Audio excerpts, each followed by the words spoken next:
What's going on, guys? Welcome back. Today I want to talk about the that's 5. Not off to a great start, are we? What's going on, guys? Welcome back. Today I want to talk about the 4 books on money that changed my life. And actually a 5th book that's not quite about money, but really helped me on my money journey. And the funny part about this is, like, in one case, I didn't really even enjoy the book. It's just that there was a lesson in there that really changed my perspective that I really appreciated. It just goes to show you don't have to love a book to be able to learn something important from it. The first book, and probably a pretty obvious one, The Millionaire Next Door. There's a lot of parts in The Millionaire Next Door where it's pretty dry. Like that whole first part about percentages of success in terms of like immigrants becoming millionaires and their children, in my opinion, is pretty hard to sit through depending on how much interest you have in the topic. And some of the information about like stockbrokers and all that is pretty dated. But the reason why I say that this book changed my life is because it was the initial book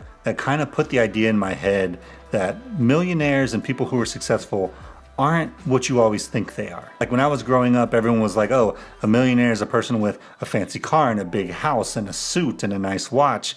And while that may be true in some cases, there's so many others that are out there who are financially successful that you don't see and you don't expect. And it's because they've done things like start their own business, they've made good investments, they've helped their children become successful and not dependent on them long term. And it just helps remind you that people's perception of your wealth and what your actual wealth is aren't always related. But what I really like I think the most is it helps to kind of reset and ground you back into what's most important when it comes to doing well with money. It's not about trying to find the next hot stock tip or the next big thing in tech.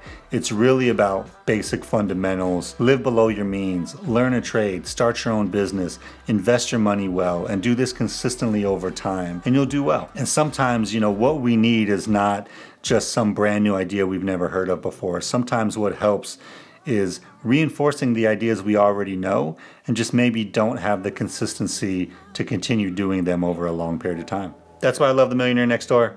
That's why it's on the list. All right, the next one, The $100 Startup by Chris Gilbo. So The $100 Startup was actually one of the most inspirational books that I think I've ever read, and it seems kind of funny to say that, but I just really love the basic premise of the book, and it really spoke to me. Your job is not guaranteed, and it doesn't take a lot to be able to earn money on your own and live the type of life that you want. Obviously, that sounds great, but if you look at even the name of my channel, it's Build, Invest, Live. Like there's so many things that I took from this particular book that really drove my actions and my thought process after I read it. And the book starts off with, I think, a great story that sets the tone for the rest of it, where it's a guy who's going into work, he's been there for years, he's been a good worker, and he gets blindsided and laid off. And he realizes he has no idea what he's gonna do. I'd actually read this book a few years back before everything hit with COVID and the pandemic. That came a reality for more and more people just overnight. And the book gives a lot of great examples of people who kind of went their own way, started their own thing, and it didn't have to be some huge big company where they got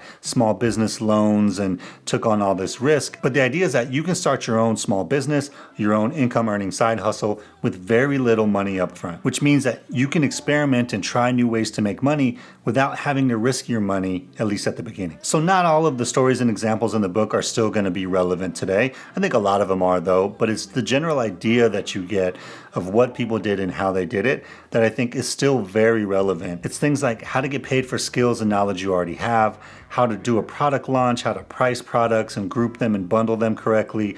All those things I think are still very relevant, and the book does a good job of introducing you to those topics and then giving you places to go to learn more. But yeah, $100 Startup, one of my favorite books of all time, and it really changed my perspective and my mindset in terms of how you can earn and how you can do things on your own outside of a 9-to-5 job. And the next one is The Age of Cryptocurrency. I will have to say, no disrespect to Balvenia and Michael Casey, who are the authors of the book, I really didn't enjoy the book that much. The book spends a lot of time on other cryptocurrencies that I'm just not really interested in. Ripple, Litecoin, etc. But the reason why this book is on the list is my understanding and perspective of Bitcoin changed dramatically when I read the initial story that's in this book. It's a story about a young Afghan woman named Parisa Ahmadi. And she was basically top of her class in her school, but understanding the environment of Afghanistan for women, it wasn't normal for them to be able to go to school, number one. It wasn't normal for them to be able to have bank accounts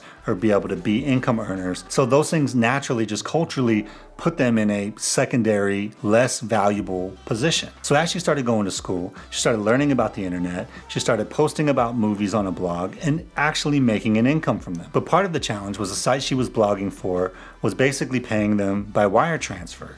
And the issue is that she couldn't have a bank account. And so as luck would have it, the people running the blogging site, number one, understood kind of the frustration and the issues that girls like Parisa were dealing with, but were also frustrated with the transaction fees they were having to pay to be able to pay their international blogging group, had decided to embrace Bitcoin as a way to pay them. So number one, the site got to save a bunch of money because Bitcoin's a global asset that it's easy to send and relatively cheap to send across the globe. At least much more than a wire transfer. And what it did for young girls like Parisa is, because the rules and culture of her country didn't allow her to have a bank account, all of a sudden Bitcoin allowed her to become an income earner in spite of that. And because she was able to become an income earner, it changed her influence and her status within her own culture and family. Because being an income earner means something more than just being secondary or having to give your money up to whoever has a bank account. And that story just blew my mind. I totally had looked at it from a very narrow point of view of my own experience.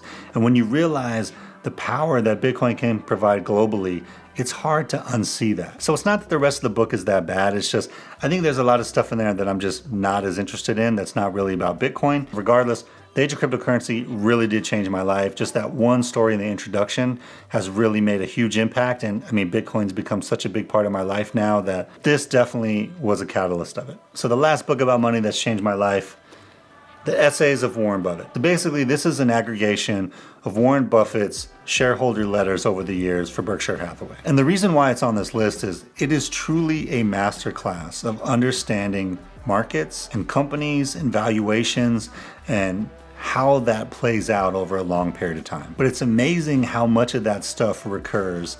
And when you think about Warren Buffett's philosophies and the way that he approaches things, and you think of the things that have happened over time, both like in 2008 with the financial crisis, and then I would argue right now in 2022, a lot of the things that he says are recurring themes that come back time and time again. And so even though you're not going to find anything specific of, oh, buy this stock for this reason, what you'll find is just a general way that Warren Buffett thinks and the way that he looks at the market and the way that it informs his decision making that helps you just understand how these things work better. But overall, if you want to learn timeless ideas by arguably the best investor that's lived in our lifetime, this definitely is a great way to do it. So those are the 4 money books that have changed my life. I wanted to add a 5th book. It's not a money book, but it's a book that has helped me make more money over the years than maybe all of these books combined. And it may sound cliche, but it's How to Win Friends and Influence People by Dale Carnegie. So even Buffett talks about Dale Carnegie and his class helping him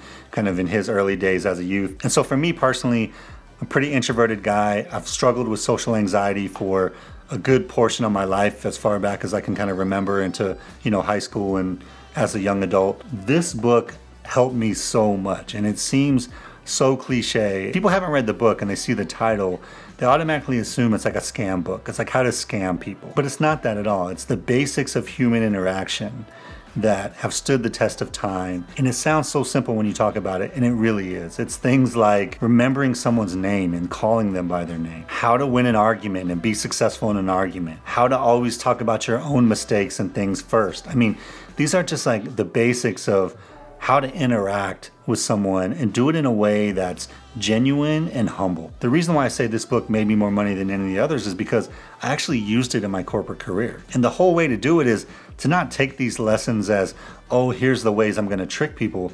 It's actually internalizing them and believing in them and just being a person that acts that way. Retraining our own brains to stop thinking about ourselves all the time. And especially if you're a person that's a little bit more introverted or you struggle with social anxiety like I did, being in a corporate environment is a little bit daunting, right? Because it's not, in my opinion, it's not really aligned with your natural personality or with my natural personality. The corporate environment tends to be inauthentic at times or most of the time. And for me, I really needed things to be authentic in order to be happy, in order to not be totally drained every day. What that book really helped me do is to really change my own approach so that I was more genuine and authentic every single day, which helped me be happier at work. The reality is that it helped people relate to me better and helped me be successful in my career by leaps and bounds.